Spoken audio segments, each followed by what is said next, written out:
ఒంగోలు పురపాలక సంఘం ఏర్పడి 150 సంవత్సరాలైన సందర్భంగా నగరపాలక సంస్థ ఆధ్వర్యంలో మే 1 నుంచి సెప్టెంబర్ నెలాఖరు వరకు ప్రత్యేక కార్యక్రమాలతో వేడుకలు నిర్వహించనున్నట్లు జిల్లా కలెక్టర్ కార్పొరేషన్ ప్రత్యేక అధికారి పి రాజాబాబు వెల్లడించారు. అధికారులు సిబ్బందితో సమావేశం నిర్వహించారు.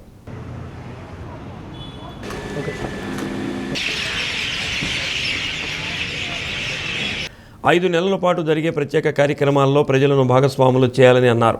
నగరాన్ని సుందరంగా తీర్చిదిద్దడంలో వారు బాధ్యతగా ఉండేలా అవగాహన కల్పించాలని అన్నారు. కార్యాలయంలో ఏర్పాటు చేసిన కంట్రోల్ రూమ్ను పరిశీలించారు. ప్రజల నుంచి వచ్చిన అర్జీలు, సమస్యలు తక్షణం పరిష్కరించడానికి చర్యలు తీసుకోవాలని ఆదేశించారు. పారిశుధ్య పనులకు కొత్తగా 100 మంది సిబ్బందిని తీసుకోవాలని అన్నారు. క్లీన్ ఒంగోలు లక్ష్యంగా పనిచేయాలని, ప్రజల్లో సానుకూల అభిప్రాయం పెరగాలని సూచించారు. సమస్యలు తెలిపేందుకు టోల్ నెంబర్ అందుబాటులో ఉంచాలని చెప్పారు. ప్రత్యేక స్క్వాడ్తో పారిశుధ్య పనులు పరిశీలన చేపడతామని వెల్లడించారు.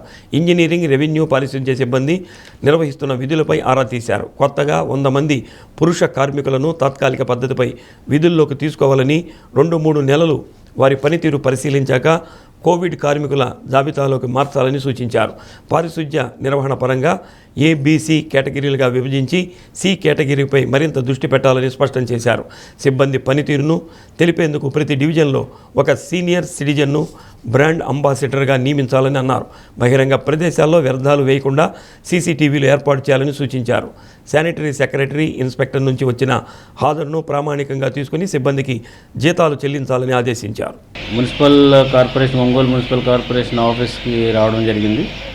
సో కొన్ని కంప్లైంట్స్ వచ్చినాయి, శానిటేషన్ కరెక్ట్గా లేదని చెప్పేసి, తర్వాత ఈ వర్కర్స్ సరిగ్గా రావట్లేదని, తర్వాత ఇన్ఛార్జ్ అరేంజ్మెంట్స్తో ఉండడం వల్ల కొన్ని ఇబ్బందులు వచ్చినాయని చెప్పేసి పత్రికల్లో అడ్వర్స్ న్యూస్ వచ్చింది. దాని విషయమై రివ్యూ చేయడం జరిగింది. సో ఇక్కడ కొంతమంది స్టాఫ్ ఇంకా అవసరం ఉన్నారు. PH వర్కర్స్ ఇన్సఫిషియెంట్గా ఉన్నారు. సిటీ గ్రో అయినప్పటికీ కూడా లాస్ట్ 10 ఇయర్స్ నుంచి కూడా ఫర్దర్ రిక్రూట్మెంట్ లేదన్నారు.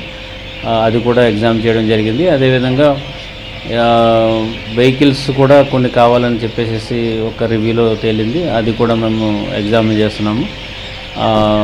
ఫైనల్గా ఏంటంటే ఒంగోలు మున్సిపల్ కార్పొరేషన్ అనేది 150 సంవత్సరాలు ఒంగోలు మున్సిపల్ కార్పొరేషన్ ఫామ్ అయ్యి 150 ఇయర్స్ అవుతుంది కాబట్టి దాన్ని ఒక సెలబ్రేషన్ లాగా చేయాలని చెప్పేసి డిసైడ్ చేశాము. సో దీని యొక్క ముఖ్య ఉద్దేశం ఏంటంటే ఒంగోలు సిటీకి ఒక చరిత్ర ఉంది. సో ఇది చారిత్రాత్మకమైనటువంటి పురపాలక సంఘం కాబట్టి దీన్ని బాగా అభివృద్ధి చేయడానికి, ఈ కార్పొరేషన్ని ఇంకా నెక్స్ట్ లెవెల్ తీసుకెళ్ళడానికి ఒక ప్లానింగ్స్ అనేది జరుగుతున్నది. అది యాక్చువల్గా 150 డేస్ అనేది రేపు శనివారం నుంచి స్టార్ట్ అవుతుంది. సో 150 డేస్లో కూడా ఈ కంప్లీట్గా ఈ మున్సిపాలిటీని అన్నింటిని కూడా హౌ టు చేంజ్ దేర్ ఎలాగ ఫేస్ లిఫ్ట్ చేయాలి, క్లీన్లీనెస్ని ఎలాగ ఇంప్రూవ్ చేయాలి, తర్వాత సెగ్రిగేషన్లో మేజర్గా సిటీని అంతా కూడా ఎట్లా మొబిలైజ్ చేయాలి, పబ్లిక్ పార్టిసిపేషన్ ఈ శానిటేషన్లో ఎట్లా ఇంక్లూడ్ చేయాలి, తర్వాత పబ్లిక్ ఎమ్యూనిటీస్ ఎట్లాగా ప్రొవైడ్ చేయాలి, తర్వాత అడిషనల్ ఎమ్యూనిటీస్ ఎట్లా క్రియేట్ చేయాలనే దాని మీద కూడా